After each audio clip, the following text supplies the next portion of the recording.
Yay, Lloyd!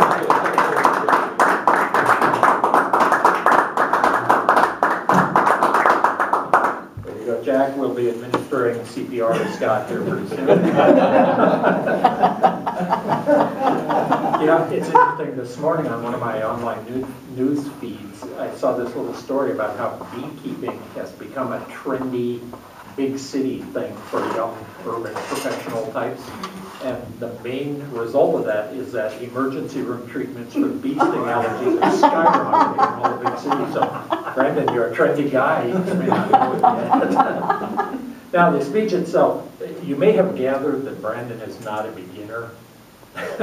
And it showed. And the very first time I ever saw Brandon speak was actually in a division table topics contest. And it's pretty obvious, you know, that you know what you're doing when you get up on stage.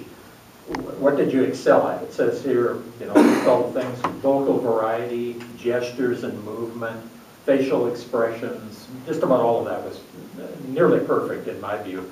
That's tricky to do in a small room like this. It's easier to do on a stage in front of a large audience. And that may sound counterintuitive, but it's simply a fact. But excellent job with all of that stuff. The speech itself was well structured. You moved from point to point, although I've got something to say about that later. Your use of humor was really good. Humor, you know, a lot of people mistakenly think humor comes from a bunch of jokes or one-liners or something. It doesn't. It comes from describing a situation in which the expectation and the actual event are a little bit different from each other. Nobody gets hurt, but something weird happens, and that was generally Brendan's method of establishing humor. Was done very, very well.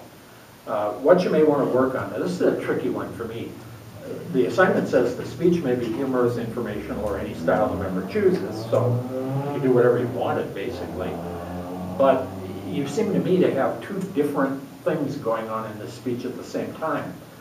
It was a series of anecdotes about how bees behave and whatnot, told humorously, and that's fine. But on the other hand, it seemed to me that there was some kind of a purpose there that the anecdotes were supposed to support, but it wasn't exactly clear. Now, on the other hand, does that matter at all? Since it said the speech could be humorous, informational, or any style the member chooses. I guess not when you get right down to it. But you see what I'm getting at.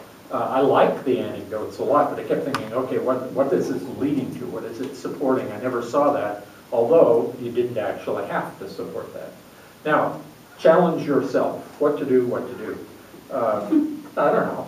Keep doing it. Whatever you're doing, keep doing more of it. I want to see you enter a lot more of our speech contests, though, because you're really good at this. I mean, you've got a comfort level that most people don't have. You're either faking it extremely well, or you really have it. Doesn't matter. I mean, the end result is what it is. But I really like this speech. I thought you did a great job.